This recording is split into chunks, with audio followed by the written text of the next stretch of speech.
will you escape the judgment of the Lord? నువ్వెంత జ్ఞానివైనా, నువ్వెంత విశ్వాసివైనా, నువ్వు ఎంత గొప్ప దైవజనుడివైనా,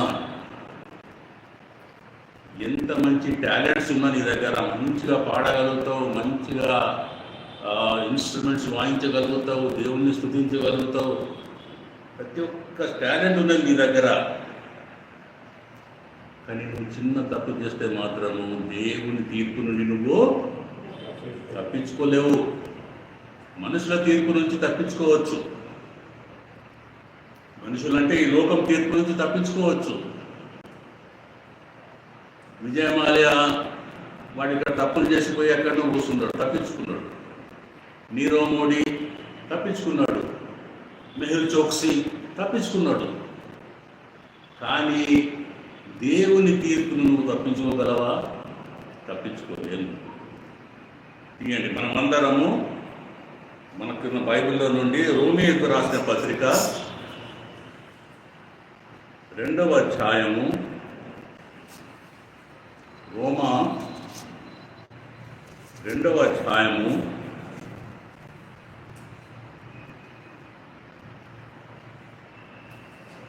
3-4 ఈ 2 వచనాలు చదువుకుందాం. Shall we read book of Romans chapter 2 verses 3 and 4.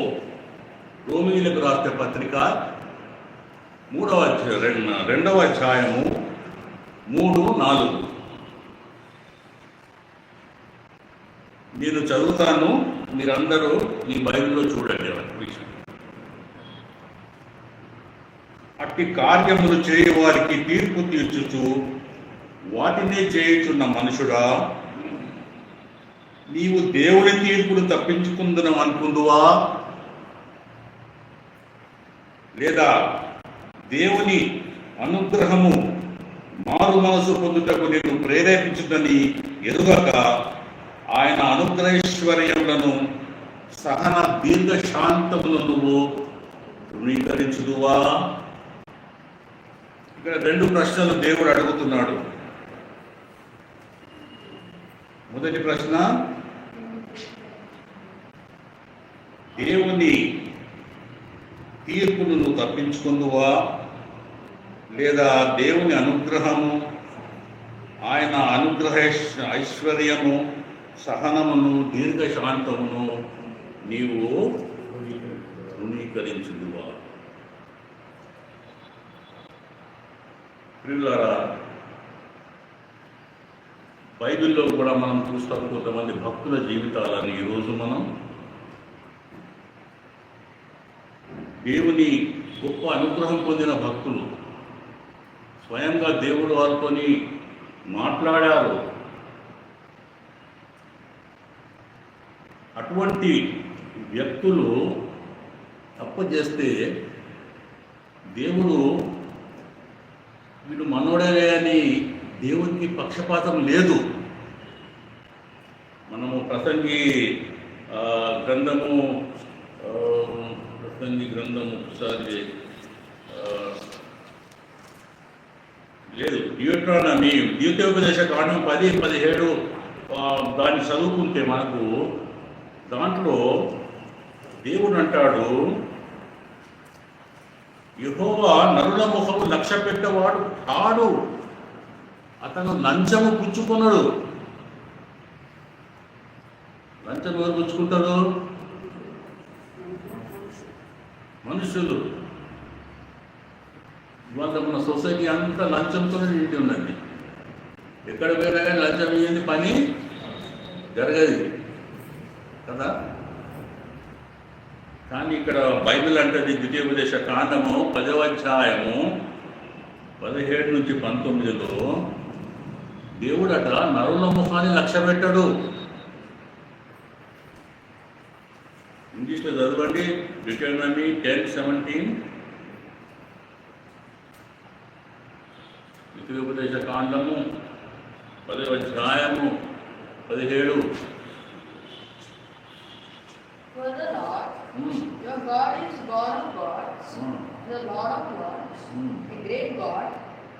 mighty and terrible, which regarded not persons, not take reward. He regarded not persons, not take reward. Not take rewards. అక్కడ rewards అని చాలా మంచిగా రాసింది, కానీ తెలుగులో మాత్రము లంచము పుచ్చుకున్నాడు, నరుల ముఖాన్ని లక్ష్య పెట్టాడు. మహాదేవుడు, గొప్ప దేవుడు మన దేవుడు. అయితే ఈరోజు మనము కొంతమంది దేవుని చేత ఆశీర్వదింపబడిన వ్యక్తుల జీవితాలలో మనం ఒకసారి తొంగి చూద్దాం.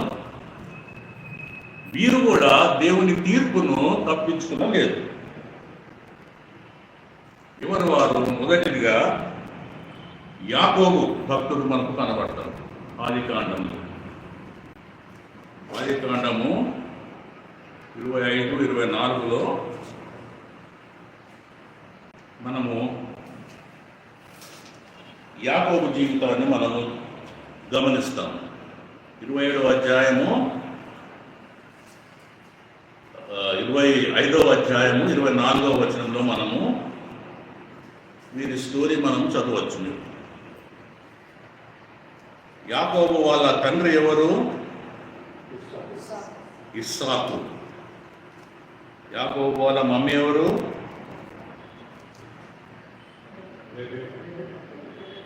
రెబెకా. ఇంగ్లీష్లో, తెలుగులో రిబ్కా.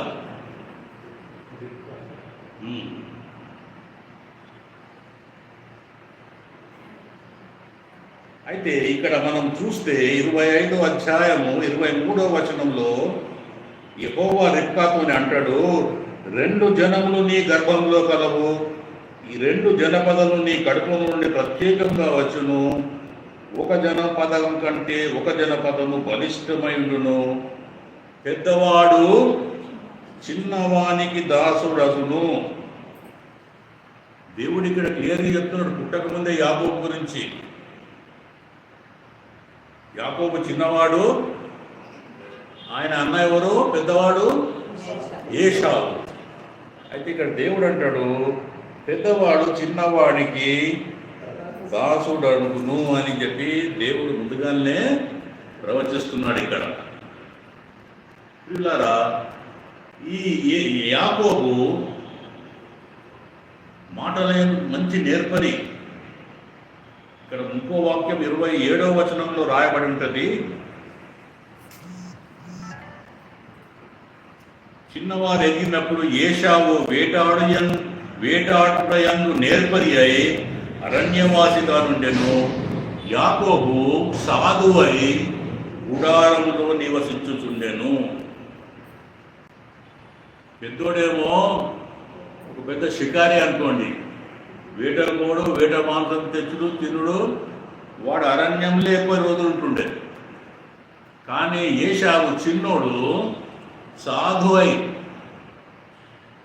సాధు అంటే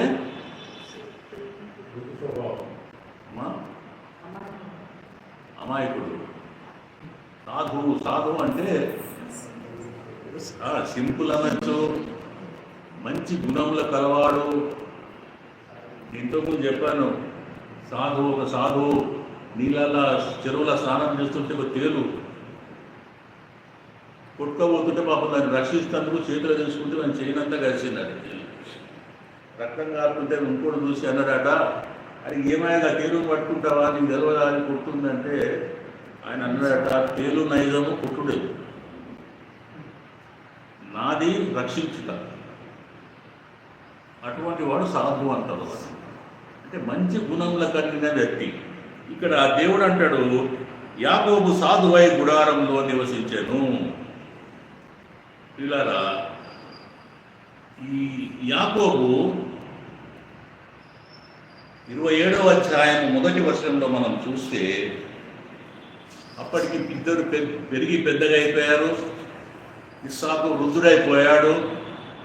ఆయన కన్నులకు మంద దృష్టి కలిగినప్పుడు అప్పుడు ఏం చేశాడంటే, ఇస్సాకు చాలా చివరి రోజుల్లో అవసరమైన దశలో అనుకోండేది, ఏశావును పిలిచి, పెద్ద కుమారుడు, ఇక్కడ బైబిల్లో రాయబడి ఉన్నది, పెద్ద కుమారుడు తండ్రికి కాస్త దగ్గర ఉంటాడు, చిన్న కుమారుడు తల్లికి పెట్టె. మరి మీ కుటుంబంలో ఎలా ఉందో తెలియదు నాకు.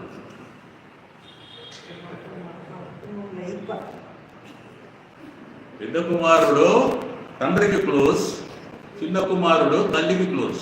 బైబిల్లో చెప్పబడి ఉంటుంది. రిబ్కాకు చాలా దగ్గర. ఒక రోజు ఏం చేసిండు ఇస్సాకు, తన పెద్ద కొడుకుని పిలిచి, నాయనా ఏశావు, నాకు మాంసం తినబుద్ధి అవుతుందయ్యా, నా గురించి వేటాడి ఒక మంచి మాంసం నాకు తీసుకొచ్చి వండి పెట్టి తీసుకురా, అది తిని నిన్ను నేను ఆశీర్వదిస్తాను అని చెప్పి ఏశాకు చెప్పాడు. ఈ ఏశాకు చెప్తున్న సమయంలో రిబ్కా విన్నది. ఈమె కొంచెం చెవుల కొరకు అలవాటు అంటారు చూడండి. ఎవరు మాట్లాడుతున్నారు అని కొంచెం ఆమెకు ఈ అలవాటు. సో విన్నది. పెద్ద కొడుకుకు పిలిచి తండ్రి ఆశీర్వదిస్తా అని చెప్తున్నాడు అని చెప్పి, మంచిది నాయన అని ఏశావు ఆ విల్లు తీసుకొని అరణ్యంలోకి వెళ్ళిపోయాడు. అప్పుడు ఈయన ఏం చేసింది, యాకోబుని పిలిచింది. పిలిచి, నీ తండ్రి మీ అన్నను పోయి మాంసం తెమ్మన్నాడు, వేటాడి ఆశీర్వదిస్తారట.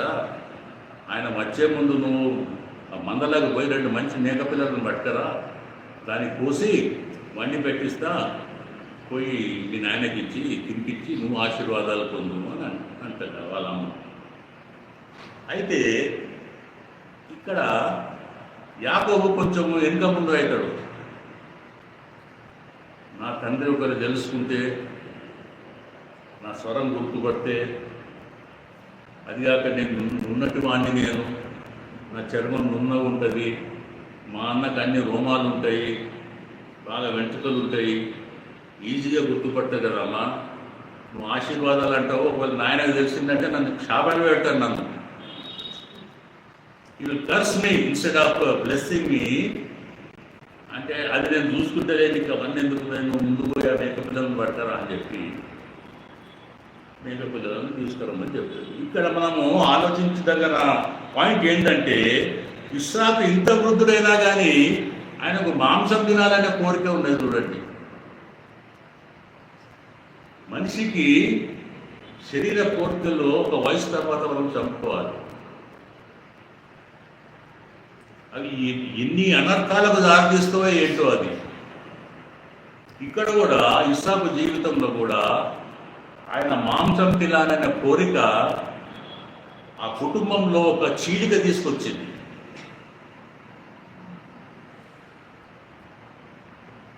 మన క్రైస్తవులలో ఇంకా కొంచెం కోరికలు ఉంటాయి మాంసం తినాలని. చికెన్ తిన్నా సంతృప్తి ఉండదు ఒక్కోసారి. మాంసంలో ఆ టేస్ట్ వేరేనండి. ఏం ప్రతాప్, చికెన్ బిర్యానీ అంటే ఇష్టం ఉండదు అంత. అదే మటన్ బిర్యానీ అయితే లోకల్ వేసుకొని తింటుంటాం, గుక్కలు ఆడించుకుంటాం.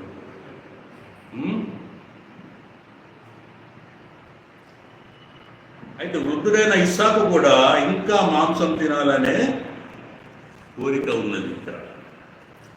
అయితే మరి బైబిల్లో చూస్తాం, మరి దానియేలు మాంసాహార్యా శాకాహార్యా?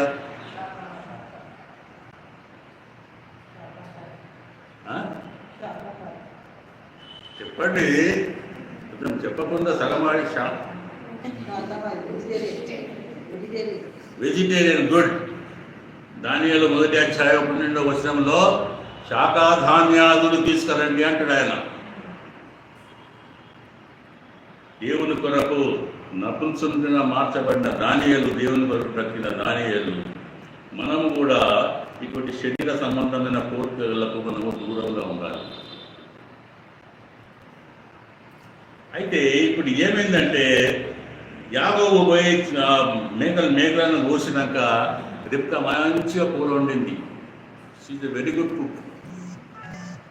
మంచిగా కూర వండింది.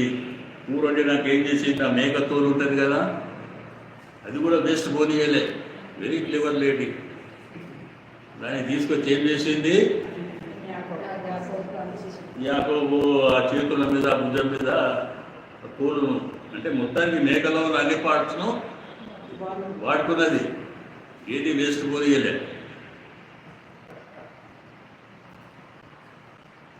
15వ వచనం 27వ అధ్యాయం మనం 15వ వచనంలో ఆమె అక్కడ రాసి ఉంటుంది, ఏశావు దుస్తులు కూడా యాకోబుకు తొడిగించింది. రాసి ఉందామా అక్కడ?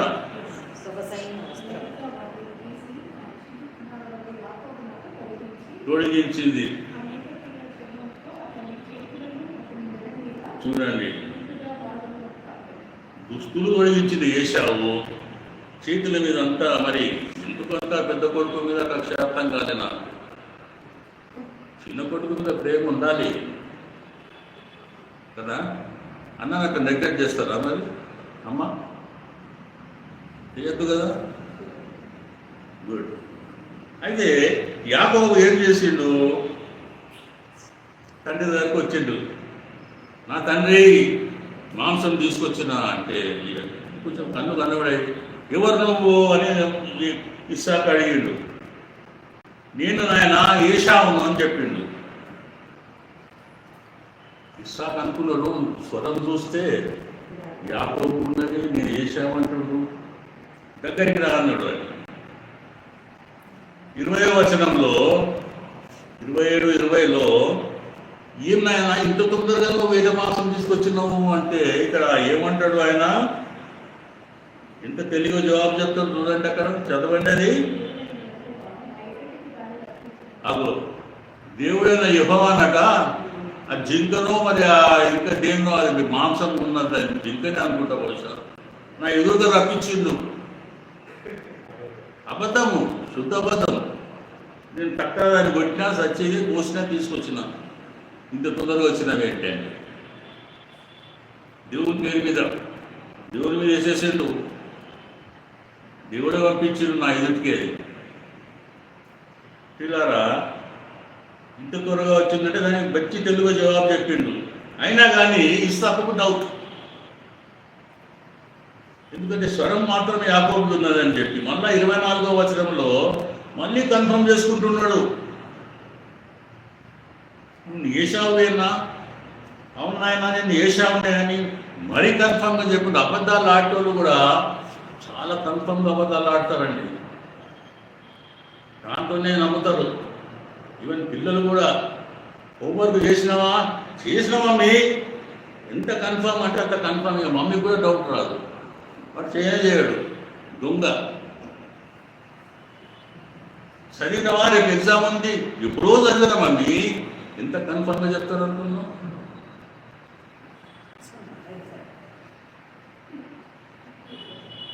తెలుగు చదివినావా? అన్నీ వస్తాయి మమ్మీ, నాకు మంచిగా రాస్తా ఎగ్జామ్లో 0. యాకోబు ఇక్కడ ఏది అంటున్నాడు? కన్ఫర్మ్ ఏశావేనా అని రెండోసారి అడిగితే అవును నేను ఏశావునే, చాలా కన్ఫర్మ్ టోన్లో. పిల్లరా, మళ్ళీ 3వసారి కూడా 27వ వచనంలో కూడా ఇస్సాకు దగ్గరికి రాని ఆ దుస్తుల వాసన చూసిందట. దుస్తుల వాసన చూసి ఏశావు వాసనే వస్తుంది. చూడండి ఎంత కన్ఫర్మ్ చేసుకున్నాం నాయన. దుస్తుల వాసన చూసి ఓకే ఏశావులే అని తడిని చూసినాక కన్ఫర్మ్ చేసుకొని అన్ని ఆశీర్వాదాలన్నీ ఇచ్చేసింది యాకోబు. 30వ వచనంలో రాయబడి తక్షణమే ఇటు యాకోబు వెళ్ళిపోయాడు, ఇటు నుంచి ఏశావు వచ్చాడు.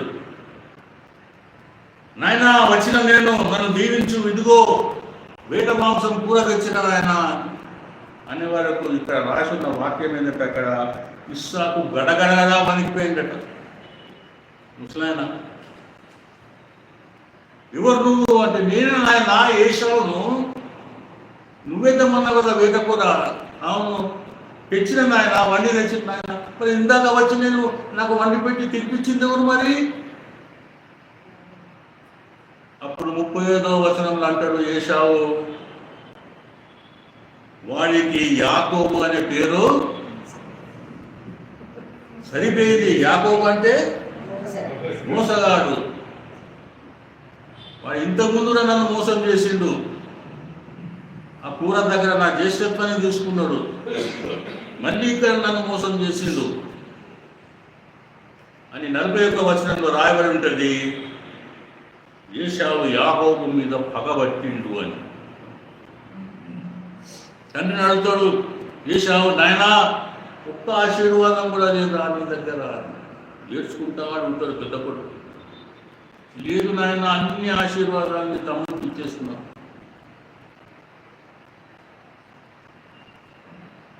ఓన్లీ నా దగ్గర శాపాలే ఉన్నాయి కానీ ఆశీర్వాదాలు అన్నీ అయిపోయినాయి. పాపం పెద్ద కొడుకు ఏశావు చాలా అప్సెట్ అయిపోయాడు. యాకోబు మీద కోపం రగిలిపోయింది, తమ్ముని మీద. వీని వల్ల నాకు నా ఆశీర్వాదం నాకు కాకుండా పోయినాయి, వీని అంతు చూస్తాను నేను. తమ్ముని చూడా గిమ్ముని చూడా. తమ్ముడు అని పన్ను నూనెండు. ఎవరు? ఏశావు తమ్ముని మీద. అది రిబ్కాకు తెలవాలనే. రిబ్కా అన్నది, నాయనా యాకోబు, మీ అన్న నీ మీద పగబట్టిండు, ఎప్పుడో నిన్ను చేస్తారు, నీ పని చేస్తారు, నువ్వు ఇక్కడ ఉండకు, నువ్వు నా అన్న దగ్గరికి వెళ్ళిపో, ఆ లాభాన్ని ఆయన దగ్గరికి ఎక్కడికి వెళ్ళిపో, నువ్వు అక్కడే ఉండు, సర్దుమన్నాక నువ్వు ఇక్కడికి రా అని చెప్పి పంపిస్తుంది. పంపించే ముందు ఇస్సాకు అంటాడు 28వ అధ్యాయం 1వ వచనంలో, నాయనా లాభాను అక్కడి దగ్గర పోతున్నావు, అక్కడనే ఒక పిల్లని చూసి పెళ్లి చేసుకో, ఒక్కటినే పెళ్లి చేసుకో అని ఇక్కడ క్లియర్గా రాసింది 28:1. అయితే మనోడు పోయి అక్కడ నలుగురిని పెళ్లి చేసుకుంటాడు. తండ్రి ఏమంటాడు? 28:1 చదవండి.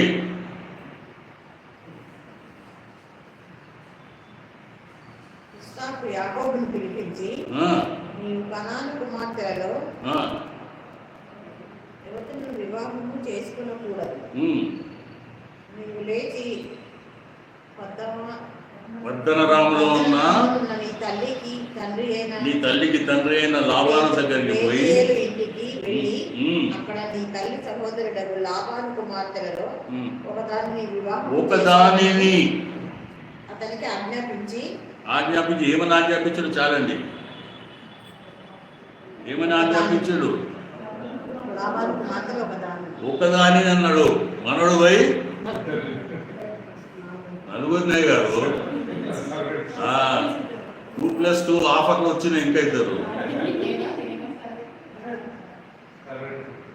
నలుగురిని చేసుకొని 12 మంది పిల్లలు కానీ తిరిగి వచ్చిండు. ఇక ఆ స్టోరీ అంతా నేను చెప్పను కానీ వచ్చేసిండు, ఇంటికి వచ్చేసిండు. అప్పటికి ఇస్సాకు చనిపోయిండు. ఏశావు దేవుని కృప వలన ఆ పగ అంతా పోయింది, తమ్ముని మీద మళ్ళీ ప్రేమ పుట్టుకొచ్చింది, ఇద్దరు కలుసుకున్నారు, హ్యాపీ ఎండింగ్. తర్వాత ఏశావు చనిపోయాడు, యాకోబు అక్కడనే ఇస్సాకు ఇక్కడనే ఉండిపోయాడు. పిల్లలు పెద్దగా అయిపోయారు. ఈ ఏశావు 12 మంది పిల్లల్లో చిన్నవాడు లాస్ట్ రాహేలు కుమారుడు. రాహేలును చాలా ప్రేమించి పెళ్లి చేసుకున్నాడు. లేయాతో కొంచెం వాళ్ళ లాభాలు మోసం చేసి రాత్రిపూట ఏదో చీకట్లో ఎక్స్చేంజ్ బ్రైడ్ అలా చేసుకున్నారు. కానీ ఆయన ప్రేమించింది, యాకోబు ప్రేమించింది మాత్రం రాహేలు. రాహేలును పెళ్లి చేసుకొని చాలా ప్రేమించి ఆమెకు పుట్టిన యోసేపు అంటే చిన్న కొడుకు, లాస్ట్లో పుట్టింది. యోసేపు అంటే చాలా ప్రేమ మొత్తం కొడుకులలో.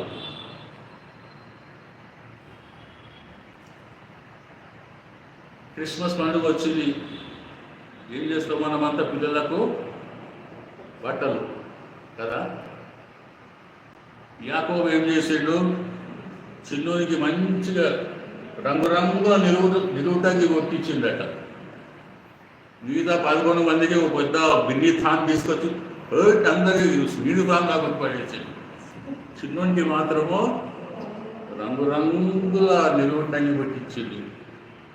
అది చూసి అన్నలు కోరుకోడు వీరి మీద, యూసేపు మీద.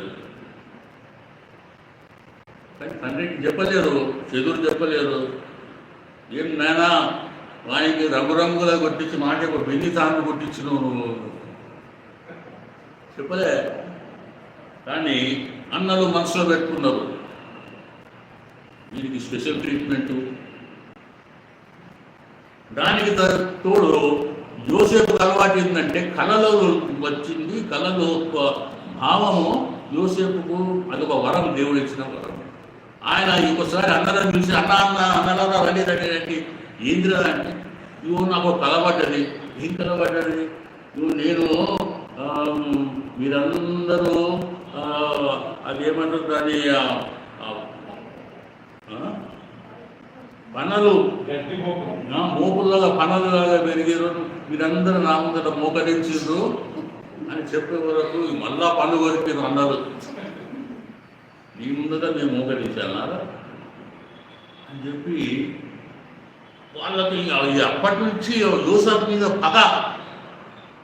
They are just waiting for the opportunity to take revenge against the Joseph. అయితే 37వ అధ్యాయం 13లో తన యోసేపు వాళ్ళ నాయన చెప్తాడు, ఇగో మీ అన్నలు పశువులను మేపుకుంటానికి వేరు, ఇగో వాళ్ళ మీ అన్నల దగ్గరికి పోయి ఆ టిఫిన్ ఇచ్చేసి రాపో అని చెప్పేసి పంపిస్తే, వీళ్ళన్నల దూరంగా అక్కడ అడవిలో గుర్రాలు మేపుకుంటుంటే దూరంకి వెళ్ళి యాకోబు యోసేపును చూసి అన్నలను, అగో కలవగానే వాడు వస్తున్నాడు రా, వీని పని చేద్దాం ఇవాళ అనుకొని వారు రాగానే వాడిని పట్టుకున్నారు. యోసేపుని పట్టుకొని ఆ నిలువుటంగి, అది రంగురంగుల అంగి కొట్టించాడు కదా, అది తీసి పడేసి నీళ్ళు లేని ఒక కూతురు పడేసి తర్వాత ఆ ఇష్మాయిలీట్స్కు యోసేపును అమ్మేసింది. ఫస్ట్ చంపుదామనుకున్నారు, కానీ రూబేను మాత్రం కొంచెం ఇంటర్ఫియర్ అయ్యి మనం చంపకూడదు అది అని చెప్పి చంపలేదు. అయితే ఆ ఇష్మాయిల్కి ఇచ్చేసారు, వెళ్ళిపోయారు. వీళ్ళేం చేసారు? ఆ అంగి ఏం చేసారు వాళ్ళు? 37, 31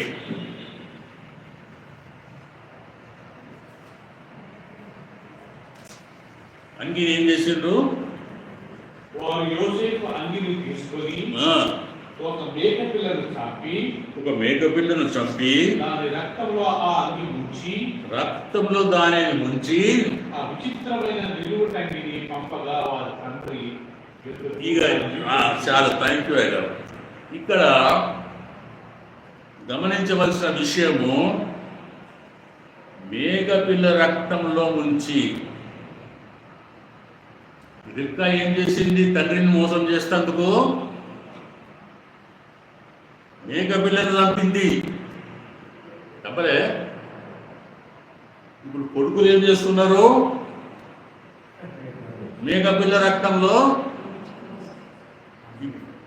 యాకోబేమో ఇస్సాకును మోసం చేసిండు. ఇక్కడ యాకోబు పిల్లలు యాకోబును మోసం చేస్తున్నారు. ఇక్కడ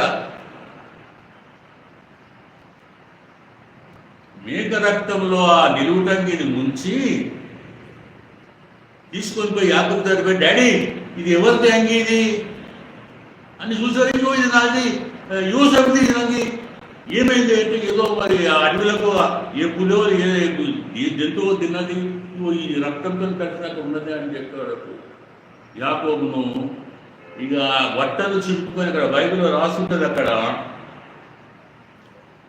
బట్టలు చింపుకొని 37, 34లో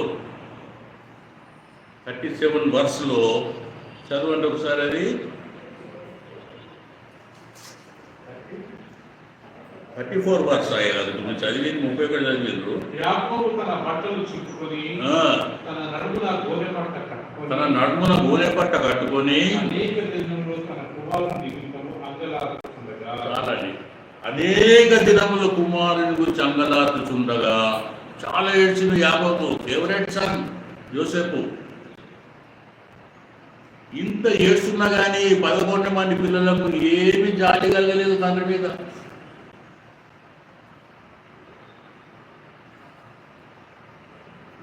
తండ్రి మీద ఏమి జాలి కలగలేదు. యాకోబు ఒకడే మోసం చేశాడు ఇస్సాకును. ఇక్కడ 10 మంది మోసం చేస్తున్నారు యాకోబుని.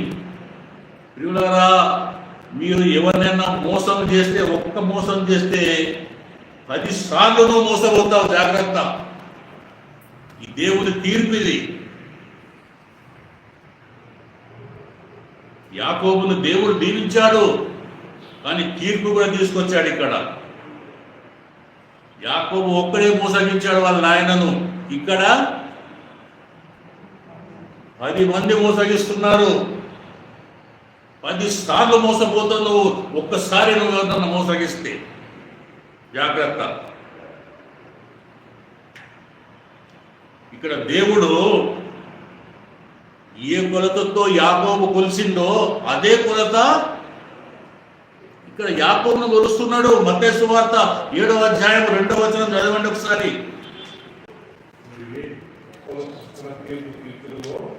మత్తయి 7:2.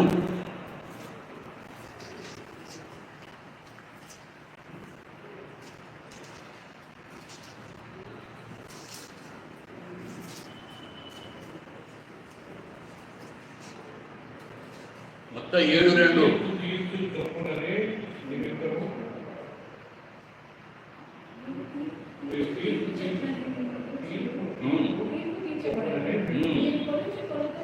నీవు కొలుచు కొలత చొప్పునే నువ్వు కూడా కొలవబడతావు. జాగ్రత్త. నువ్వు అనుకుంటున్నావు అయిపోయింది, ఎవరు చూడలేదు నన్ను, వాడిని నేను మోసం చేసిన, మా మమ్మీని మోసం చేసిన, బయట పోయి సిగరెట్లు తాగి మందు కొట్టి వచ్చి ఏంటి mummy, I'm okay, I'm fine, nothing. ఎక్కడికో పోతావు, ఫ్రెండ్స్తోని చెడ్డ పనులు చేస్తావు, ఇంటికి వస్తావు, తల్లిని మోసం చేస్తావు. దేవుడు చూస్తాడు నిన్ను. తీర్పు నీ మీదికి వస్తుంది. జాగ్రత్త. You will be judged accordingly. The Lord will see you. ఆయనకు దాగుచూపు ఏది లేదు, రహస్యముకు చూపు దేవుడు. నువ్వు దేవుణ్ణి మోసగిస్తావా? దేవుని తీర్పును తప్పించుకుంటావా? యాకోబు అండి 25-23లో యెహోవా యాకోబును ఆశీర్వదించాడు. ఎన్నోసార్లు దేవునితో మాట్లాడాడు, దేవునితో పెనుగులాడాడు. దేవుడు ఇతని పేరు మార్చాడండి. నీ పేరు యాకోబు కాదు, నీ పేరు ఇశ్రాయేలు అని పెట్టాడు దేవుడు. మరి ఇంత చేసిన దేవుడు యాకోబు మీదకి తీర్పు తీసుకొచ్చిండు. యాకోబు కలలో కనబడి దేవుడు చెప్పొచ్చు కదా, అదంతా బట్టిదా యాకోబు, నీ కొడుకు బతికే ఉన్నాడు, నీ కొడుకు మంచిగా అక్కడ ఈజిప్ట్లో మంచి పొజిషన్లో ఉన్నాడు, ఎందుకు నువ్వు అట్లా పిచ్చోలాగా ఏడుస్తున్నావు, బట్టలు చెప్పుకొని అట్లా చెప్పుకొని అన్నాడా దేవుడు? అనలే. అనొచ్చు కదా. అంతకుముందు ఎన్నోసార్లు కలలో మాట్లాడే కదా యాకోబుతోని. బేతెల్లో అక్కడ రాయి కింద పడుకున్నప్పుడు, రాయి తలకాయ పడుకున్నప్పుడు. ఇప్పుడు మాట్లాడలేదా దేవుడు? మరి why did God choose to be silent? The judgement has to come. యాకోబుకి రావాలా? యాకోబు తన తండ్రిని మోసం చేసిండు, మేక మాంసం తినిపించి. అదే మేక రక్తంలో వీళ్ళు ఆయన కొడుకులు యాకోబును మోసం చేసిండు. ఇక్కడ తన తండ్రి దగ్గర యాకోబు ఎప్పుడు తప్పు ఒప్పుకోలేదు.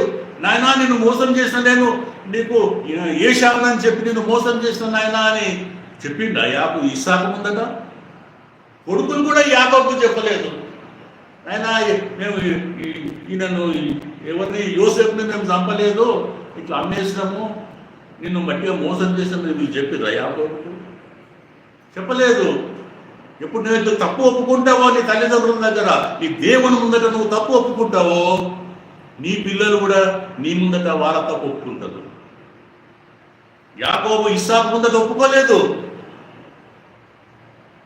ఇస్సాకు కొడుకులు కూడా యాకోబు కొడుకులు కూడా యాకోబు ముందట ఒప్పుకోలే.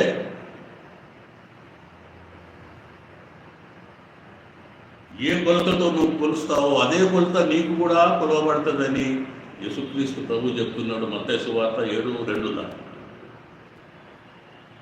పిల్లరా, దేవుని తీర్పు ఆ యాకోబు మీదకి వచ్చింది. ఇంత ఆశీర్వదింపబడ్డా, దేవునితో పెనుగులాడినా, ఇంత చేసినా కానీ తీర్పు యాకోబు మీదకి వచ్చింది. యాకోబు తన తండ్రిని మోసగించి ఆశీర్వాదాలు పొందుకున్నాడు. ఇక్కడ దేవుడు యాకోబు కొడుకుల ద్వారా యాకోబును మోసగింప చేసినట్టు చేసింది. పిల్లరా, దేవుడు అన్యాయస్తుడు కాదు.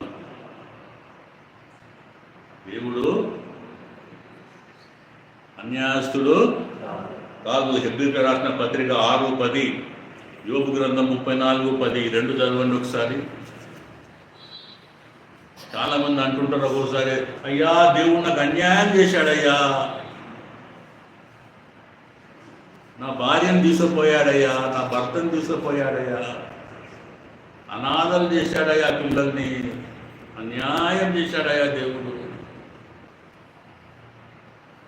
మీరు చేసిన కార్యమును మీరు పరిశుద్ధులకు ఉపచారం చేసి ఇంకాను ఉపచారం చేయించుకున్న చేత తన నామమును బట్టి చూపిన ప్రేమను మరుచుటకు దేవుడు అన్యాయస్తుడు కాదు. దేవుడు అన్యాయస్తుడు కాదు. యోబు 34:10 కూడా ఆ మాట రాయబడ్డది. జోబ్ 34:10.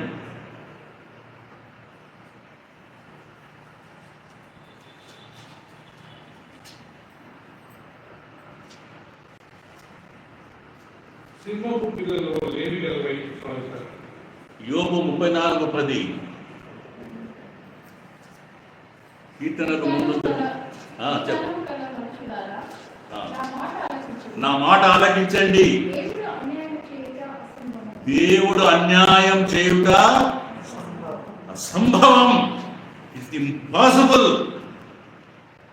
అసంభవం అది. చాలా మంది అనుకుంటారు, అన్యాయం చేసిండు దేవుడు, నా బిజినెస్లో లాస్ చేసిండు, మొత్తం రోడ్డు మీదకి వచ్చిన నేను, అన్యాయం చేసిండు. నీ అన్యాయ పనుల వల్ల నువ్వు నష్టపోయినావు. దేవుడు అన్యాయస్తుడు కాదు. దేవుడు అన్యాయం చేయుట అసంభవం. బైబిల్ చెప్తుంది. పిల్లరా, తీర్పు నీ మీదికి రాకమునిపే దేవుని తట్టు నువ్వు తిరుగు. దేవుని ముందట నువ్వు చేసిన తప్పులు ఒప్పుకో. అప్పుడు ఆ దేవాది దేవుడు నిన్ను కరుణించి నిన్ను క్షమిస్తాడు. ఇంకొక వ్యక్తి గురించి మనం ఈరోజు తెలుసుకుందాము. అతడి పేరు సంసోను. మొదటి వ్యక్తి యాకోబు. యాకోబు గురించి తెలుసుకున్నాం కదా. నేను క్లుప్తంగా చెప్పినండి. యాకోబు చరిత్ర చెప్పాలంటే ఆది కాండం నుంచి నేను 24 నుంచి మొదలు పెడితే 37 వరకు ఉన్నది. 8 అధ్యాయాలను యాకోబు గురించి రాయబడి ఉన్నది. కానీ అక్కడక్కడ చెప్పాను నేను. మీకు అంత అర్థమైంది కదా. రెండో వ్యక్తి గురించి మనం తెలుసుకుందాము. అతని పేరు సంసోను. న్యాయాధిపతుల గ్రంథము 13వ అధ్యాయంలో ఇతని గురించి రాయబడి ఉన్నది. ఇతను ఇశ్రాయేలులకు 20 సంవత్సరములో న్యాయాధిపతిగా ఉన్నాడు.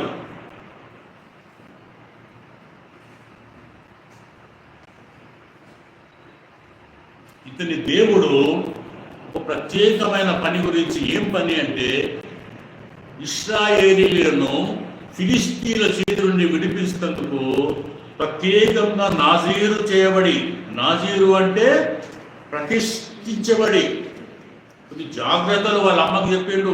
ఆయన పుట్టకముందు అమ్మానికి ఒక కొడుకు పుడుతున్నాడు, కొన్ని జాగ్రత్తలు. 13వ అధ్యాయం 3వ వచనంలో చదవండి ఒకసారి. న్యాయాధిపతులు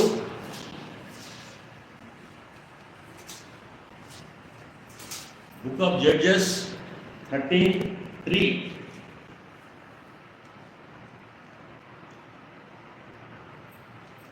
యెహోవా దూత ఆ స్త్రీకి ప్రత్యక్షమై, ఆ స్త్రీకి ప్రత్యక్షం, ఆ స్త్రీ అంటే సంతన వల్ల మమ్మీకి ప్రత్యక్షమై దూత ఏమన్నది, ఇదిగో నీవు గొడ్రాలువు, ఇప్పుడు నువ్వు గుడ్రాలివి, నీకు కాంపు లేకపోయాను, నీకు కాన్పు లేకపోయాను, అయితే నీవు గర్భవతివై కుమారుని, ఇప్పుడు నువ్వు గర్భవతి అయి కుమారుని కని, కాబట్టి నీవు జాగ్రత్తగా ఉంటుంది. ద్రాక్షారసమును గాని మద్యముని గాని ద్రాక్షారసం గాని మద్యమును గాని త్రాగక, అపవిత్రమైన దేనిని తినకుండును. అపవిత్రమైన దేనినైనా తినకుండా, నీవు గర్భవతివై కుమారుని కందువు, ఉమ్, అతని తల మీద మంగళ కత్తి అతని తల మీద మంగలి కత్తి వేయద్దు. ఆ బిడ్డ గర్భంలో పుట్టినది మొదలుకొని దేవుడికి నాశనం చేయబడిన వాడే. ఎస్ ఎస్ చాలా ఇక్కడ జాగ్రత్తలు వాళ్ళ మమ్మీకి తెలుపబడ్డాయి. మంగళ కత్తి వేయద్దు, పుట్టింటికలు తీయద్దు, అట్లే పెట్టు వెంట్రుకలు. నువ్వు పవిత్రంగా ఉండాలా, మద్యం తాగొద్దు, ద్రాక్షారసం తాగొద్దు, అన్ని జాగ్రత్తలు తెలుపబడ్డాయి. నాజీరు చేయబడిన వ్యక్తి గురించి మనం లేవియ కాండంలో చూస్తాము. అతను చేసే what are the things to be done. ఈ నాజీరు చేయబడిన వ్యక్తి,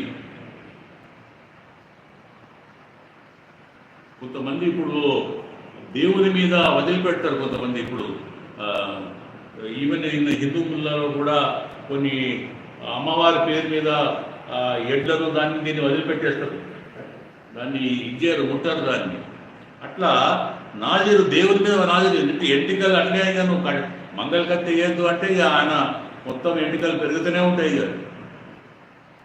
అయితే కొన్ని జాగ్రత్తలు చెప్పబడ్డాయి శంసోను. మరి ఆ జాగ్రత్తలు ఆయన మొదటి నుంచి కొంచెం పాటించుకుంటూనే వచ్చాడు ఆయన. 16వ అధ్యాయం మొదటి వచనంలో మనం ఇంపార్టెంట్ కొన్ని సంఘటనలు మనం తీసుకొని సంసోను జీవితం గురించి మనం ఆలోచిస్తాం. 16:1 వ్రాయబడినది, 16:1 జడ్జెస్. తరువాత సంసోను గాజాకు వెళ్ళి వేశ్యనొకతను చూచి ఆమె వద్ద చేరెను. చాలండి.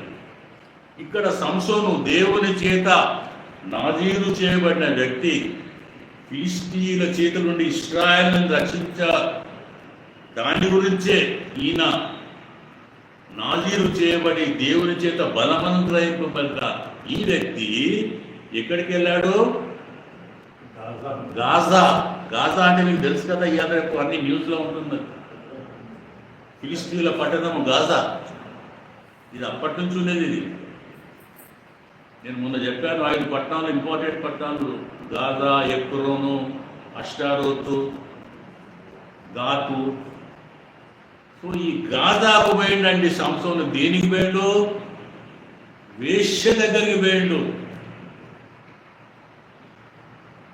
కామం కలిగిన కళ్ళతో వేశ్యను చూసినందుకు దేవుని చేత నాజీరు చేయబడిన ఈ వ్యక్తి సంసోను గాజాకు పోయిండండి. క్లియర్గా రాస్తున్నాడు అక్కడ దేవుడు. తన బలము, తన అభిషేకము, కామంతో కళ్ళు కప్పుకున్న సంసోను అక్కడికి పోయి దేనికి ఉపయోగిస్తున్నాడు? తన బలాన్ని వేశ్యల దగ్గర ఉపయోగిస్తున్నాడు. ఇందుకోసమేనా దేవుడు సంసోను పుట్టించింది, వాళ్ళ తల్లికి జాగ్రత్తలు చెప్పింది. ఇక్కడ సంసోను తన బలాన్ని, అభిషేకాన్ని వేరే విధంగా వాడుతున్నాడు. ఇక్కడ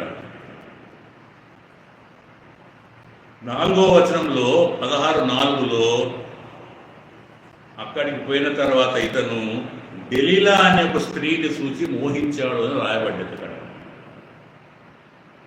ఉన్నదా అంటే 16:4. అయితే ఈయనేం చేసింది? చాలా ఈయనను లాలించి లాలన చేసి ఒక పదం వాడింది. ఆడోళ్ళు మగోళ్ళను లాలన చేస్తారట. అక్కడ వర్డ్ రాసిందా అంటే అక్కడ? అది నేనేం తప్పు చెప్తలేనండి, బైబిల్లో ఉందని చెప్తున్నాను. అక్కలు ముస్లింస్గా నవ్వుకుంటున్నారు. లాలన చేస్తారు, కొంత పని కావాలనుకోండి, కొన్ని పైసలు కావాలా, షాపింగ్ తీసుకోపోవాలా, అక్కడ జిఆర్టీ జ్యువెలర్స్లో మంచి నగలు వచ్చినాయి, కొనియమంటే కొనిస్తాడు. వట్టిగా అడిగితే లాలన చేయాలి. ఇక్కడ దలీలా కూడా అదే చేస్తున్నది. సంస్థను ఏం చేసింది చెప్పండి? లాలన చేసి అక్కడ రాయబడిన వాక్యం ఏంది? 16:19లో తన తొడ మీద అతనిని పండుకోబెట్టి ఏం చేసింది? నిద్రపుచ్చి మంగళని వినిపించి వారి చేత అతని తల మీద 7 జడలను క్షారం చేపించిందండి. జాగ్రత్త బ్రదర్స్, జాగ్రత్త. లాలనకు ఎప్పుడు లొంగిపోకూడదు. లాలన చేస్తే ఉజ్జి అవుతుంది. ఉన్న బలం అంతా పోయింది సంసోను. అయితే ఇక్కడ 20వ వచనంలో రాయబడి ఉంటుంది, యెహోవా తన్ను ఎడబాసనని సంసోను తెలుసుకున్నాడు.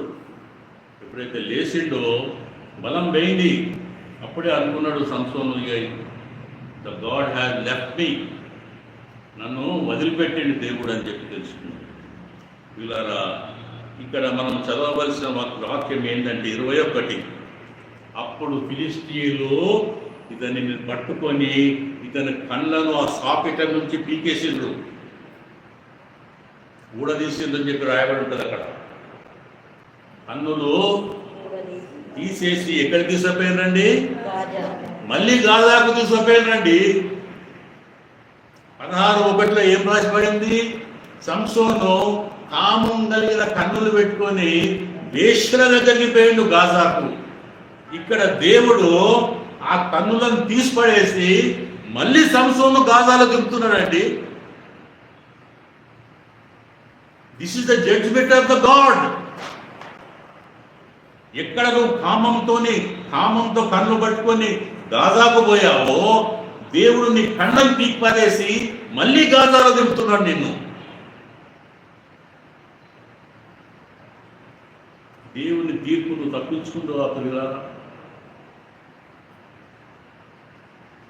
దేవుని వ్యక్తి సంసోను, దేవుని వలన ఎంతో బలం కలిగిన సంసోను ఒక్క దవడ బొక్కతోని 1000 మంది ఫిలిస్తీన్లను చంపేసిందండి ఒక రోజులో. ఫిలిస్తీన్లు ఎట్లుంటారు? ఒక్కొక్కరు ఆకానుబాహుడు 10 ఫీట్లు 12 ఫీట్ల మనుషులు వాళ్ళు. ఒక గాడిద బొక్క తీసుకొని అంతమందిని, అంత బలం గల సంసోను ఇక్కడ కన్నులు ఊడదీయబడి గాజాలో దిగుతున్నారండి అతన్ని. ఎందుకు? వేరే పట్టణం తీసుకోపోవచ్చు కదా, రాతుకు తీసుకోపోవచ్చు కదా, అష్టోత్కు తీసుకోపోవచ్చు కదా, ఎక్కడోకు తీసుకోపోవచ్చు కదా. మళ్ళీ గాజా కిందకు తీసుకెళ్లారు. దేవుడు తీసుకెళ్ళాడండి. నువ్వు గాజాకు కామం పోయిన కళ్ళతో పోయినావు కదా సంసోను, ఇప్పుడు నీ కన్ను లేకుండా జరుగు నువ్వు. ఇది తీర్పు, దేవుని తీర్పు. ఏ కొలతో నువ్వు కొలిచో అదే కొలతో దేవుడు నిన్ను కొలుస్తాడు. జాగ్రత్త. ఈ తీర్పు నీ మీదకి రాకముందే తస్మాత్ జాగ్రత్త, జాగ్రత్త పడు. దేవుని దగ్గర ఒప్పుకో, నీ తప్పులు ఒప్పుకో. పిల్లరా, ఈ తీర్పు నీ మీద నా మీద రాకుండా ఉండటానికి మనం ఎంతటి వారం అండి దేవుడి ముందట? We are nothing. దేవుని త్రాసు న్యాయమైనదని ఒక వాక్యం రాసి ఉంటుంది. ఏమైనా దేవుని త్రాసు న్యాయమైన త్రాసు. దేవుడు అన్యాయస్తుడు కాదు. దేవుడు అన్యాయం చేయుట అసంభవం. సంసోను మీదకి తీర్పు వచ్చిందండి. నేను మిగతా డీటెయిల్స్తో పోను. సంసోను ఎలా చనిపోయాడో ఏంటి అవన్నీ సంసోను గురించి మనం ధ్యానించినప్పుడు ఇక్కడ మనం ధ్యానించవలసిన అవసరం ఏంటంటే, నువ్వు చేసిన పనికి దేవుడు నీ మీదికి తీర్పు తీసుకొచ్చిండు. అక్కడ యాకోబు తండ్రిని మోసం చేసినందుకు తన పిల్లల చేత మోసగింపబడ్డాడు యాకోబు. ఇక్కడ కామం కలిగిన కళ్ళతో వేశ్యల దగ్గరికి దేవుడిచ్చిన అభిషేకాన్ని నువ్వు అక్కడ వేస్ట్ చేసినందుకు నీ కళ్ళు ఊడగొట్టి మళ్ళీ గాజాను దేవుడు దింపెట్టాను. ఇంకొక వ్యక్తి గురించి మనం ఆలోచిస్తాము, అతని పేరు సౌలు. సౌలు ఇతడు బెన్యామీను గోత్రానికి చెందినవాడు, మొదటి ఇశ్రాయేలు రాజు. అయితే మొదటి సమూయేలు గ్రంథము 13:14 రాయబడి ఉంటుంది, ఇతడు దేవుని ఆజ్ఞకు అవిధేయత చూపించడం వలన దేవుని యొక్క అనుగ్రహాన్ని కోల్పోయాడు. దేవుని యొక్క చిత్తాన్ని నుండి తప్పిపోయాడు సౌలు. ఎట్లా తప్పిపోయాడంటే, గొలియాతును దావీదు చంపినాక దావీదు ఆ గొలియాతు తలను పట్టుకొని సౌలు దావీదు కలిసి వస్తుంటే కొంతమంది భక్తి గల స్త్రీలు పాటలు పాడారట. ఏం పాట పాడారు?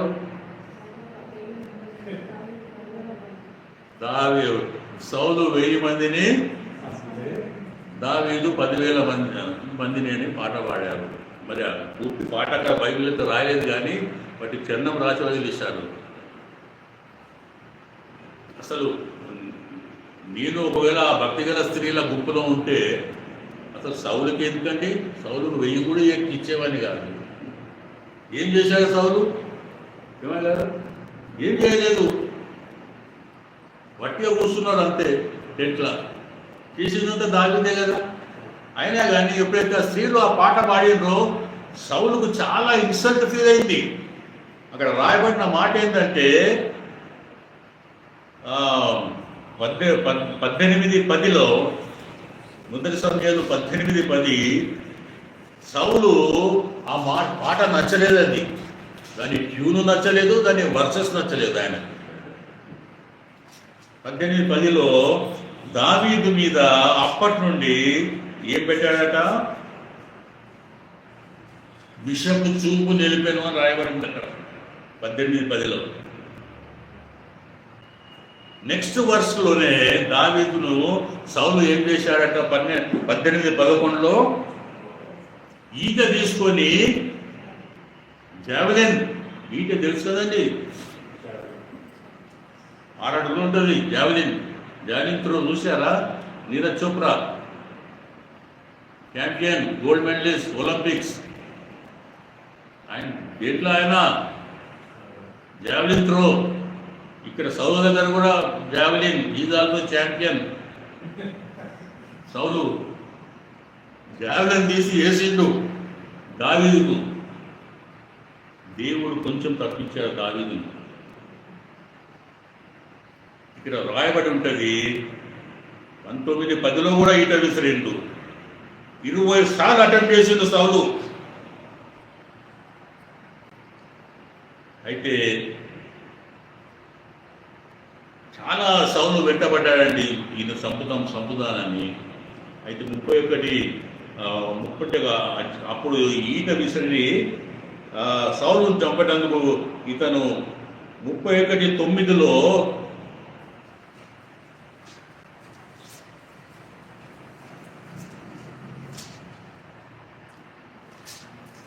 సారీ ఇక్కడ చదవండి, ముందు ఇద్దరు చదవండి. 18-11 చదవండి.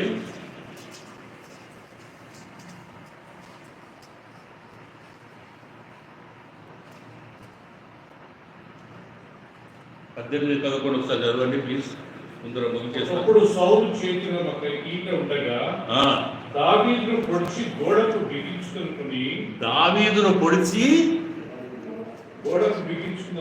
గోడకు బిగించుదామంటే ఫిక్స్ చేస్తా. అక్కడ ఆ ఈట పోయి దావీదు పుచ్చుకొని ఆ గోడకు పుచ్చుకొని అక్కడ ఫిక్స్ అయిపోతాడు దావీదు.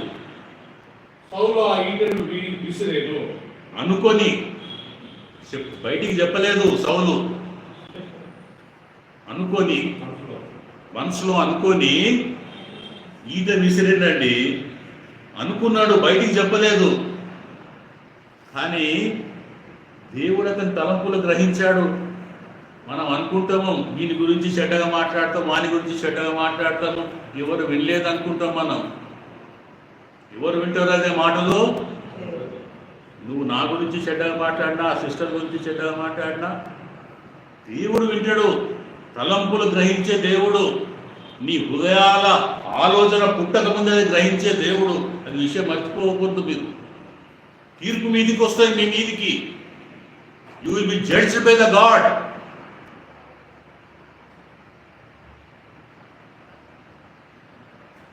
ఒక మంచి మాట కీర్తనలో రాసుంటుంది గారు, 101 కీర్తన 5వ వచనం ఒకసారి చదవండి. 101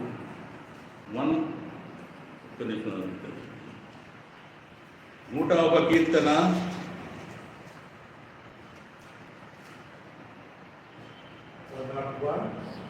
తమ పొరుగు వారిని చాటున తన పొరుగు వారిని దూషించువారు వారిని నేను సంహరించదను. అలా ఎంత మాట అన్నాడండి దేవుడు అక్కడ. వ్యభచరించుతోని నేను చంపుతాను అంటలేడు దేవుడు. దొంగతనం చేసేవాడిని నేను చంపుతాను అంటలేడు దేవుడు. నరహత్య చేసేవాడిని నేను చంపుతాను అంటలేడు దేవుడు. ఏమంటున్నాడండి? చాటున్న పొరుగు వారిని దూషించు వారిని నేను చంపుతాను. I will kill that fellow. మరి ఇంతవరకు మనం దూషించుతామన్నా మనం చావలేని అంటే మనలో సమాధానం చచ్చిపోయింది. మనం ఆర్థిక విషయంలో చచ్చిపోయాము, మనం హెల్త్ విషయంలో చచ్చిపోయాము.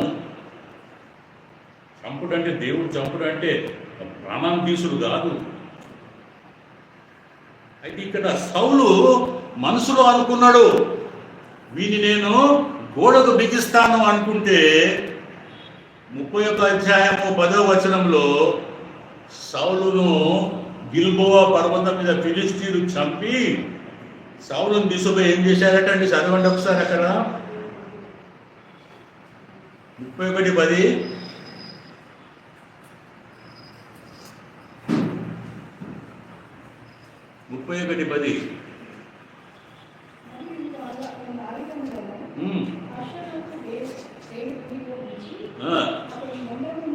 అతని మొండెమును ఎక్కడ బిగించారు? సౌలు శవాన్ని తీసుకుపోయి బెత్షాను అనే పట్టణం తీసుకుపోయి ఆ గోడకు బిగించేశారట సౌలు.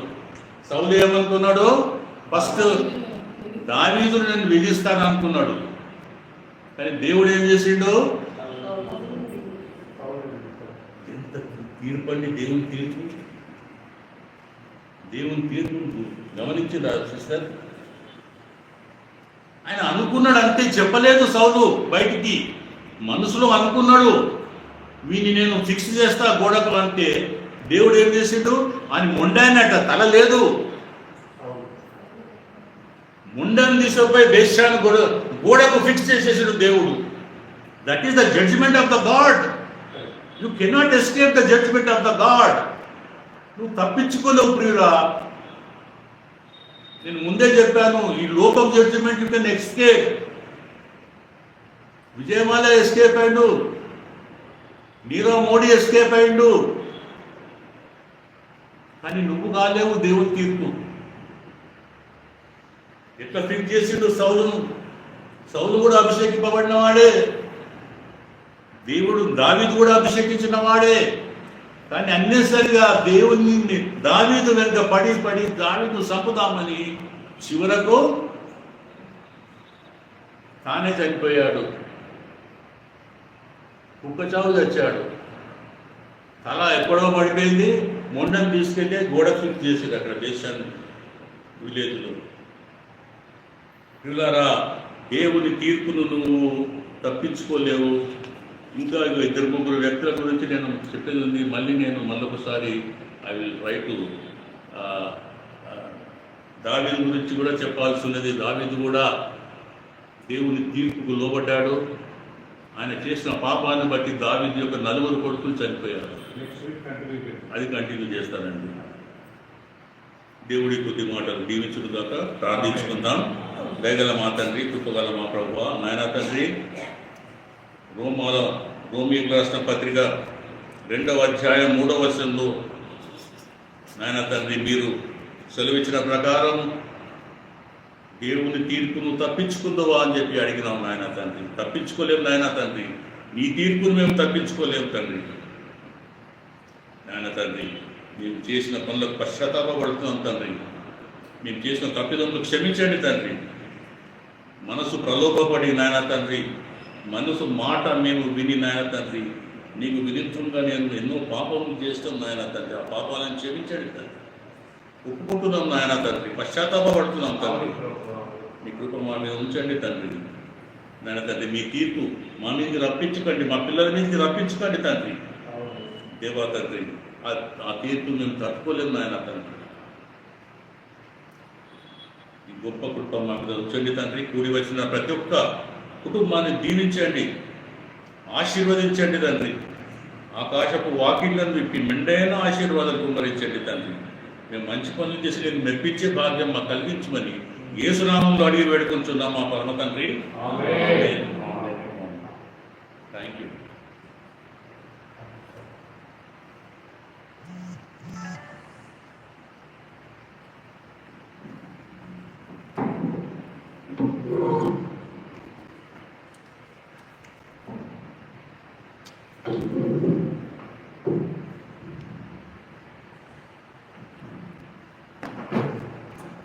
వీడ ఒక్కసారి అందరం దేవుడికి థ్యాంక్ చేద్దాం. హల్లెలూయా. ఈరోజు దేవుడు చక్కగా టాపిక్ చాలా మంచిగా అనిపించింది. మనము ఏం చేయాలనుకుంటున్నాం ఇతరులకు అది మనకే జరుగుతుంది అంటండి. యాకోబు విషయంలో దేవుడు చక్కగా మనకు వివరించాడు కదా. యాకోబు వాళ్ళ తండ్రిని మోసం చేయడానికి ఆయన గొర్రెను మేక పిల్లని చంపి దాని మాంసాన్ని ఇచ్చి చివరికి వస్తాను మోసం చేశాడు. చివరికి యాకోబు 10 మంది పిల్లలు యాకోబులో మోసం చేశారంట. సో ఆయన ఏం చేశాడో ఆయనకి అది రిపీట్ అయింది. రెండోది సాంసన్ కదా, ఆయన వేశ్యను ఏ యొక్క తనలోకి చూశాడో అదే కళ్ళను దేవుడు పీకించి చివరికి మనకు తెలుసు సాంసన్ ఎలా చనిపోయాడు కదా. ఒక పెద్ద స్టేడియంలో ఆయన కట్టేసి లాస్ట్కు ఆయన కళ్ళు లేకుండానే ఆయన చనిపోయాడు. మొత్తం లాగేశాడటండి ఆ చైన్లను. మొత్తం బిల్డింగ్ పడి ఆయనతో పాటు ఎంతమంది చనిపోయారు. చివరికి ఇప్పుడు మనం చదివినట్టుగా శామ్యూయల్ కదా, సౌలు ఆయన చంపాల దావీదును గోడకు ఫిక్స్ చేద్దామని జావెలిన్ త్రో చేశాడంట. దాని కింద చదవలేదు. దేవుడు ఆ దావీదును తప్పించాను. చివరికి సౌలు యొక్క తలను తీసేసి ఆయన బాడీని మాత్రమే వాళ్ళు గోడకు అనిపించారు. నిజంగా ఆయన ఏమనుకున్నాడో, ఎంత చెడ్డగా అనుకున్నాడో అది దేవుడు ఆయనకు రిపీట్ చేశాడు. It's a lesson for all of us కదా. మనం ఎవరి గురించిగా గురించి never think bad about anyone. మనం అందరినీ ప్రేమించి మనం దేవుళ్ళకి నడిపించడానికి మనము ట్రై కదా. మనం ఇప్పుడు ఆయన చెప్పారు, ఒక వ్యక్తి ఇంకొక వ్యక్తి గురించి మాట్లాడితే దేవుడు వాళ్ళని చంపేస్తాడంట అంటారు. ఇట్స్ వెరీ ఫ్రైట్నింగ్, చాలా భయంకరమైన మాట ప్రియులారా. అయినంత వరకు మనం ఎవరి గురించి మాట్లాడవద్దు. ఎవరన్నా మన గురించి మాట్లాడితే ఓకే ఇగ్నోర్ చేసినాం. అండ్ అయినంత వరకు మనం ఇన్వాల్వ్ కావు. మనం ఇన్వాల్వ్ అయ్యామనుకోండి, ఎవరన్నా మన గురించి మాట్లాడుతున్నప్పుడు, వేరే వాళ్ళ గురించి మాట్లాడుతున్నప్పుడు అప్పుడు అయినంత వరకు వాళ్ళు కట్ చేసేయాలా. ఎక్కువ వాళ్ళతో సహవాసం ఉండవు. వాళ్ళు మన చర్చికే వస్తుండొచ్చు. వాళ్ళ గురించి మనం కొంచెం కేర్ఫుల్ ఉండి, పెద్దల సంఘంలో మనం ఉన్నాం కాబట్టి మాకు ఇన్ఫార్మ్ చేయండి, వీళ్ళు ఇట్లా మాట్లాడుతున్నారు. మన సంఘం మొదటి నుంచి కానీ మంచిగా ఆత్మీయంగా ఎదుగుతున్నాం ప్రియులరా. ఎలాంటి డిస్టర్బెన్స్ మనకు వద్దు. అయినంత వరకు అదే ప్రేమలు, అదే సమాధానము, అదే శాంతి మనము కొనసాగిస్తాం. ఎవరన్నా మాట్లాడుతున్నారంటే చెప్పండి, మేము బ్రదర్కి చెప్తాం, అట్లా మాట్లాడద్దు, అది తప్పు. ఓకే, 20 సంవత్సరాల నుంచి అలవాల్లో ఈ సంఘాన్ని చక్కగా ప్రేమతో, సమాధానంతో, నెమ్మదితో మనం మెయింటైన్ చేసాము. ఎవరన్నా అలా మాట్లాడితే పిల్లరా చెప్పండి, నేను బ్రదర్తో చెప్తాను, ఇది మంచి పద్ధతి కాదు అని చెప్పినప్పుడు వాళ్ళు మానుకుంటారు. అండ్ వాళ్ళు మారారా మంచిదే, లేకపోతే వాళ్ళు దేవుడి సన్నిధికి దూరం అయిపోతారు పిల్లరా. ఎవరు ఆత్మకు వాళ్ళే జవాబుదారి. సో కాబట్టి ఇది ఒక గుర్తుపెట్టుకుని దానియేలు చంపుదామని కొంతమంది ఆయన సింహం బోన్లో వేయించారు. లాస్ట్కు దేవుడు వాళ్ళనే సింహం బోన్లో వేయించాడు. వాళ్ళ భార్యలు, వాళ్ళ పిల్లలు, వాళ్ళ ముగ్గురు నేను సింహపోలు వేశారు. సో మనం ఇతరుల గురించి ఇప్పుడు చెడ్డగా ఆలోచించుకుని అయినంత వరకు ఎవరి గురించి మాట్లాడవద్దు ప్రియులరా. సో వాళ్ళను అయినంత వరకు కొద్దిగా అవాయిడ్ చేస్తాము. సంఘంలో ఎప్పుడు ఆ ప్రేమ కలిసి ఎంత ఫ్రెండ్స్ ఉన్నా కానీ ఇన్ఫ్లుయెన్స్ కావాలి. ఓకే, సో వాళ్ళు చెప్పిన మాట మనందరికీ తెలుసు ఎవరు ఎటువంటి వారో. సో వాళ్ళు చెప్పిన వాటింటేనే మనం ఇన్ఫ్లుయెన్స్ అయ్యి వాళ్ళ దీంట్లో పడ్డామనుకోండి, మనం ఆత్మీయంగా పడిపోతాం. మనకి ఎవరు సాయం చేయరు. రేపు ఎక్కువ తక్కువ అయితే ఎవరు మనకు సాయం చేయరు. ఈరోజు వాక్యం చాలా చక్కగా సచ్ గుడ్ లెసన్. మనం ఏం చేద్దాం అనుకుంటున్నాం ఇతరుల గురించి, అది దేవుడు చూశాడు అనుకోండి, మనకే అది జరుగుతుందంట. సింహ బోర్ను వేయాలనుకున్నారు, చివరికి దేవుడు ఎవరైతే ప్లాన్ చేశారో ఆయన దారిలో వేద్దామని వాళ్ళనే దేవుడు దాడు సింహ బోర్ను వేశాడు కదా. So thank God for wonderful message. And sir మీ నెక్స్ట్ వీక్ కంటిన్యూ చేయండి. Next Thursday you continue. అదే నెక్స్ట్ థర్స్డే మీరు కంటిన్యూ చేయండి సార్. నేను దాని తర్వాత థర్స్డే థ్యాంక్ యూ ప్రభా, ఇంతవరకు మంచి వాక్యం ద్వారా నేర్పించారు. మేము మందిరానికి వచ్చింది ఒకే ఒక కారణం, మమ్మల్ని మేము మార్చుకోవాలి, మేము నీతిమంతులుగా మారాలి, యేసు వైపు చూసి మా జీవితాన్ని చక్కబెట్టుకోవాలి. అంతేకాని ఏ మనుషులను జడ్జిమెంట్ చేయడానికి కాదు, అలాంటి గ్రూపిజం చేయడానికి కాదు. కేవలం ఈ వాక్యానికి లోబడి నిన్ను ప్రేమించి అందరితో ప్రేమగా నన్ను రాకడ వచ్చే వరకు ఒక్కళ్ళు కానీ మాకు శత్రువు ఉండకూడదు ప్రభావ. ఒక్కళ్ళ గురించి మేము చక్కగా మాట్లాడకూడదు. ఎవరైనా మాట్లాడితే వారిని మేము ఖండించాలా, వారితో మేము సావాసం చేయకూడదు. దుష్టుల ఆలోచన చొప్పున నడవక, పాపుల మార్గంలో నిలవక, అపహాసకులు కూర్చుని చోట కూర్చునక అనే మాట ఉంది. కాబట్టి అయినంత వరకు మేము అలాంటి వారితో సావాసం చేయకుండా దూరం ఉండి మమ్మల్ని మేము కాపాడుకున్నట్టు సాయం చేయండి ప్రభావ. వాళ్ళలో మేము ఇన్వాల్వ్ అయి అపవిత్రపరచబడి నీకు దూరం కాబోతు ప్రభావ. మార్పుకు మేమే జవాబారి, మమ్మల్ని మేము పరిశుద్ధంగా ఉంటుంది సాయం చేయండి. వచ్చిన బిడ్డలందరినీ ఒకసారి జ్ఞాపకం చేసుకుంటున్నాం. ప్రతి ఒక్కరిని పేరు పేరు దీవించండి. రాని వారిని జ్ఞాపకం చేసుకుంటున్నాం. వారిని కానీ మీరు దీవించండి ప్రభావ. నాయన వచ్చే వారం, వచ్చే ఆదివారం జరిగే ఆరాధనలో మీరు మైలు పొందండి. అనేక కొత్త వాళ్ళు వస్తున్నారు. వాళ్ళలో ఒక పెద్ద రివైవల్ రప్పించండి. ఉన్నవాళ్ళం మేమందరం ఎప్పటి నుంచో ఉన్న మేమందరం ఇంకా విశ్వాసంలో కొనసాగుతూ సాయం చేయండి. మా పిల్లలు, మా యొక్క ఆయన బ్రదర్స్ సిస్టర్స్, ప్రతి సంఘం నుండి ప్రతి కుటుంబాన్ని జ్ఞాపకం చేసుకుంటున్నాం. ఎవరెవరైతే నీ సన్నిధిని నిర్లక్ష్యం చేస్తున్నారో, ఎవరెవరైతే నీ సన్నిధికి నైనా సమయం ఉండగానే రాలేకపోతున్నారో మీరు వారితో మాట్లాడండి, వారిని ప్రేరేపించండి తండ్రి. ఇంత దగ్గరలో వెళ్దాము, దేవుని వాక్యం విద్దాము, మనం సిద్ధపరచుకుందాం, మనం తిద్దుకుందామని చెప్పి వాళ్ళ హృదయాలలో ఆ ప్రేరేపణ ఇవ్వండి ప్రభావ. రేపు మీరు రాకడలో మేము ఏడ్చే పరిస్థితులు ఉండకూడదు. మేము బలా నమ్మకమైన మంచి దాసుడా అనిపించుకుంటే గుంపులు మేము వింటారు. నాకు సాయం చేయండి. థ్యాంక్ యూ ప్రభావ. ఆయన యాకోబు ఏం చేశాడో ఆయనకు అది రిపీట్ అయింది ప్రభావ. రెండోది ప్రభావ సాంసన్ ఏం చేశాడో ఆయనకు అది రిపీట్ అయింది ప్రభావ. మూడవది సౌలు ఏం చేయాలనుకున్నాడో ఆయనకు అది రిపీట్ అయింది ప్రభావ. దానియేలు ఆయన సింహ బోన్లో వేయాలనుకున్నారు, చివరికి వాళ్ళే సింహ బోన్లో వాళ్ళ కుటుంబంతో సహా ఆయన సింహాల చేతికి అప్పగింపబడ్డారు ప్రభావ. సో కాబట్టి మా జీవితంలో ఎవరి గురించి కానీ మాకు అలాంటి తలపు లేకుండా మేము అందరినీ ప్రేమించి అందరితో సమాధానం ఉండటం మాకు సాయం చేయండి. తిరిగి వెళ్తున్న అందరూ క్షేమంగా వారి గృహాలు చేయడానికి సాయం చేయమని నేను నిశ్చితమైతే మాకు చిన్న స్థలం అల్వాల్ ప్రాంతంలో 20 సంవత్సరాల నుంచి నీ సేవలు ఉన్నాం తండ్రి. నాయన నిశ్చితమైతే మాకు చిన్న స్థలాన్ని ఇవ్వండి ప్రభావ. నిన్ను ఆరాధించడానికి ప్రభావ, ఇది నీ కొరకు మేము నాయన నిన్ను స్తుతించడానికి చిన్న స్థలం మాకు నిశ్చితమైతే మాకు వచ్చాయి.